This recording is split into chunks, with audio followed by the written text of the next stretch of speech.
What's up, fellas? In the first video of the day, we're going to be doing our final NBA trade machine until the offseason. So we've done a ton of these. I want to start by telling everybody thank you for sending in all the trades over the last couple of months. It's been an odd season, of course, whether it be offseason or now, but we're just going to go and wrap up the trade machine series for now until the offseason with just all kinds of randomness. You guys have sent me a ton of different trades, and this is probably going to be a longer video here because there's a lot of you guys sent my way. There's nothing specific here we're looking for other than just kind of the common names that are being thrown around here at the beginning of the trade deadline. But really quickly, before we get started, I want to tell you about the sponsor of today's video, Manscaped. I told you guys about their products before, and I've been using them for over a year now, and there's truly no better all-in-one men's grooming solution than the Lawnmower 3.0 from Manscaped. The Lawnmower 3.0 trimmer, part of the performance package from Manscaped, is a rechargeable, cordless, water-resistant trimmer that's truly a game changer for male hygiene, and it goes to a good cause as well, as every purchase at manscaped.com goes towards contributions to the Testicular Cancer Society. Together, TCS and Manscaped are committed to raising awareness for the most common form of cancer in men aged 15 to 35 and giving support for fighters, survivors, and families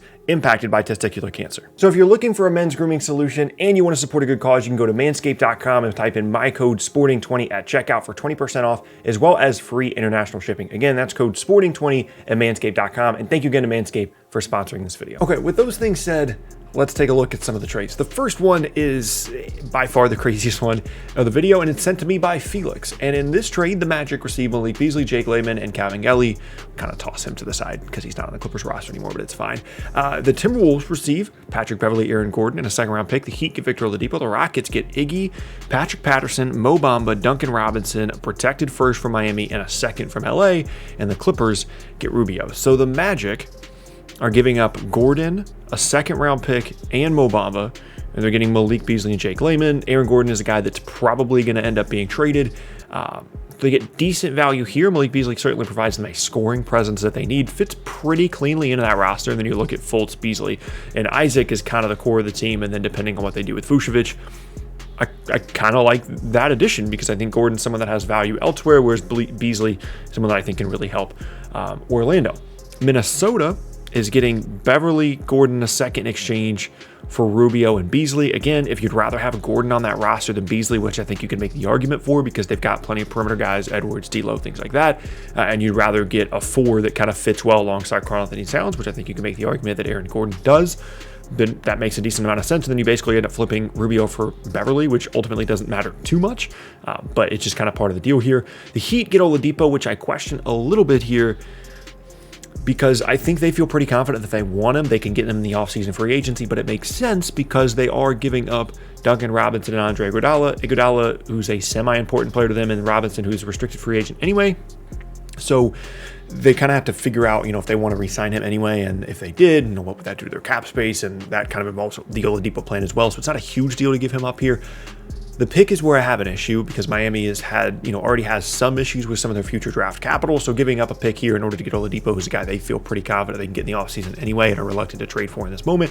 There's one big issue I have here, and then the Clippers get a guard that can help them in the backcourt in exchange for Patrick Beverley and Ricky Rubio. So I think this makes sense for pretty much every team here except for Miami. I think that's the only team that would immediately say no. I think the rest of them would take a look at it.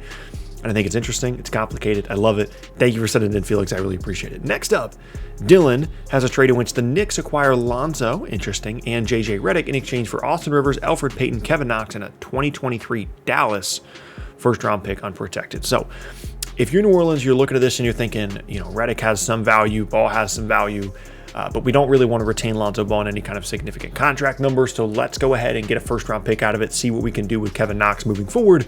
And that's the end of the Lonzo Ball experiment. Meanwhile, if you're in New York, you need a little bit of backcourt help. That Lonzo Ball, RJ Barrett fit is very interesting. You add a guy that's a more proven piece here in comparison to someone like Kevin Knox, who is not a proven piece, and then that future pick could end up being anything. Dallas could be one of the best teams in the league at that point. That could be the 25th pick in the draft in 2023. You have no idea. Now, it certainly hurts their ability to acquire somebody down the road because they don't have that extra pick available, and they're going to have to pay Lonzo in the offseason, assuming they want to keep him. So that impending free agency is certainly going to be a question mark. It's something they're going to need to figure out.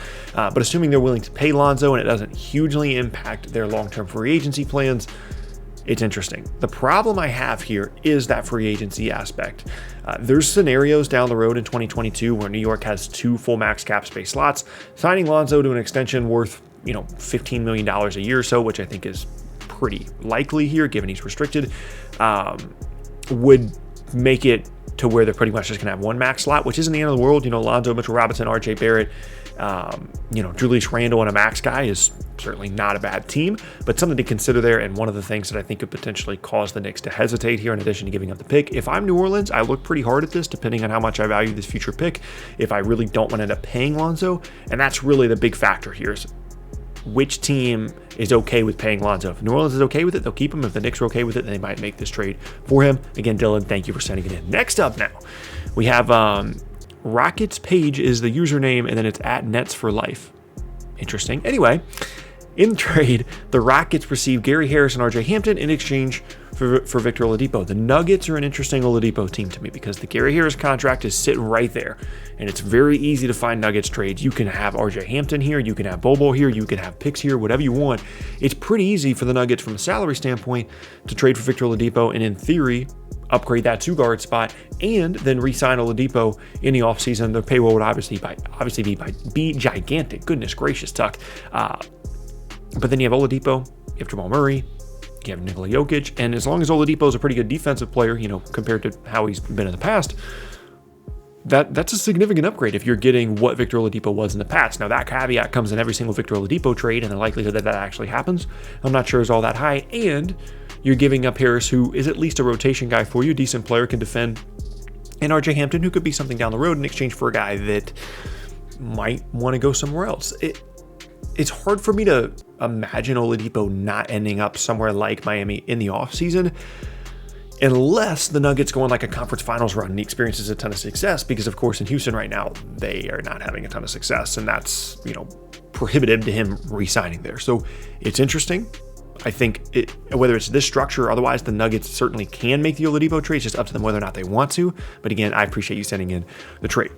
Next up, we've got 2 Celtics trades back-to-back here. So Ethan, first up, sends us a trade in which the Thunder receive Romeo Langford, Aaron Nesmith, and a lottery protected first in exchange for Al Horford. Here's my first big thing. I'm sure Celtics fans watching this are going to think the same thing. That's a lot for Al Horford. Like, if you want to just trade one of the young guys or a pick, I don't think Oklahoma City would need a ton of convincing to be able to dump Al Horford and not take any salary back. Like, I don't think that it needs to be this much money-wise going out, is what I would say. Or excuse me, this much asset-wise going out, excuse me. Of course, Horford goes into the trade exception and, absorb that absorbs his entire salary. I think the addition of Horford is at least mildly interesting. I think for the Celtics fans, it would be the ultimate eye roll, where it's like, oh, we need to make a move. We're going to make a move. They finally make one, and it's just re-signing or bringing back a guy that they could have re-signed to this huge number if they wanted to, but now they're bringing him back. I think this is unlikely.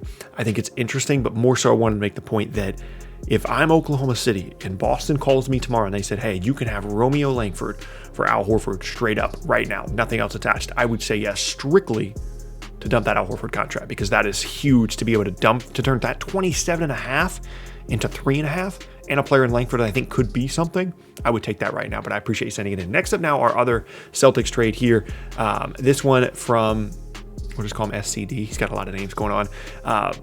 Boston received Nikola Vucevic in exchange for Tristan Thompson, Robert Williams, Naismith, and 2 picks. One in 2021, one in 2025, both of which are lottery protected in the first round. So, reports coming out of Orlando are they need multiple firsts in exchange for Nikola Vucevic. They're not entertaining offers that do not include multiple firsts. In this one, you're getting 2 firsts, Naismith, Williams, and Tristan Thompson, who's irrelevant and really only counts to match salaries here.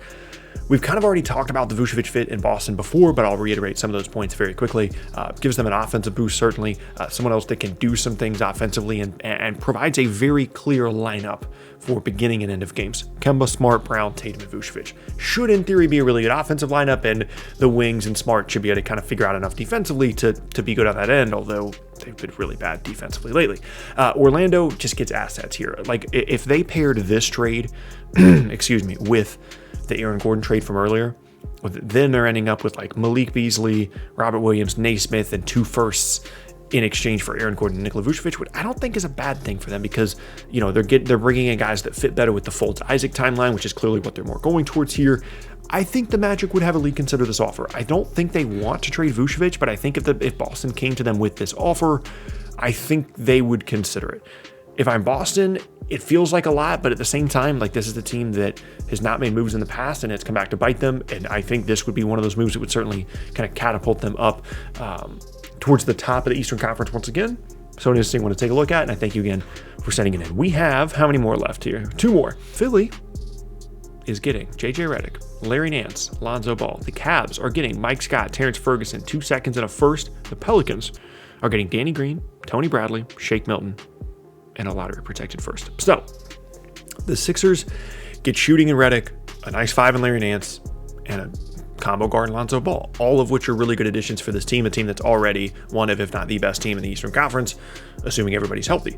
The Cavs are basically just getting picks here, and Terrence Ferguson, who could still be something technically, but basically, they're giving up Larry Nance and they're getting a first-round pick, which I'm pretty sure they would take at this point. And the Pelicans are getting Danny Green, Tony Bradley, Shake Milton, and again, another pick from Philadelphia, basically turning, Redick and Ball into a future pick and a guy that could become something in Shake Milton, similar to the Redick Lonzo trade from earlier with the Knicks. Now, for Philly, I think all these are really nice upgrades. And if they did want to invest future draft picks, this would probably be the year to do so. I think they would maybe hesitate just because that kind of feels like the vibe of the organization. But with Daryl Morey now in charge, going for an aggressive move like this, I don't think is a bad idea. And I don't think is all that unrealistic. And the other 2 teams, of course, are just getting future assets and picks here. So an interesting one. This Philly roster with Lonzo, Redick, and Nance added to it, while only giving up within the rotation Milton, Green, and Mike Scott, would be certainly very, very interesting. And then the opportunity to re-sign Lonzo, moving forward in the future, assuming that Lonzo can continue to shoot well, that's a really interesting long-term fit alongside Ben Simmons as well. Again, assuming they can retain him, an interesting one. And I thank you for sending it in. Last up now, it's interesting because this guy's trading away Richaun Holmes, and his thing says Richaun Holmes is the GOAT, which is odd. But anyway, the Mavs are receiving Richaun Holmes and Buddy Hield in exchange for James Johnson, Willie Cauley-Stein, Tyrell Terry, Josh Green, a second and a first, all the way out in 2025 from Dallas. So Dallas is making a big move here. They're saying, we want to go out. We want to make some moves. We want to add a guy for this year. And we're willing to trade a pick as far out as 2025 unprotected in order to do so, in order to bring in Richaun Holmes. Love the Richaun Holmes fit. And Buddy Hield, who will obviously provide great spacing, shooting, a little bit more of a scoring punch in the backcourt as well, something they've been missing ever since Seth Curry left in exchange for Josh Richardson. Now, on paper, this all looks great. Kings getting future assets, Mavs stepping it up this year and adding, some real players to their team. Here's my problem. The Mavs are not only trading what they're trading in this deal, they're also forfeiting an opportunity to sign a player in free agency to a max contract. Now, they still have cap space, but they no longer have max cap space if Buddy Hield's contract is on the books. And that's my big issue here. Maybe you're a Dallas fan, you think it's still worth it, but for me personally, that's too much to give up.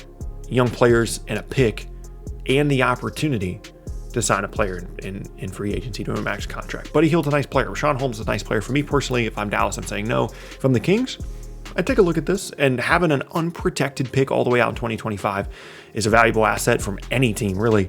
So an interesting one to take a look at. And again, I thank you for sending it in. But that is going to be the end of the trade machines for this season. Thank you guys for participating in the series. It's one of my favorite things we do on the channel. Hope you guys enjoyed all the trades we went through this year. Thank you guys for sending in trades all year, and then of course in this episode as well. I hope you enjoyed it. With all those things said, hope you guys have a fantastic rest of your day, and I will see you all next time.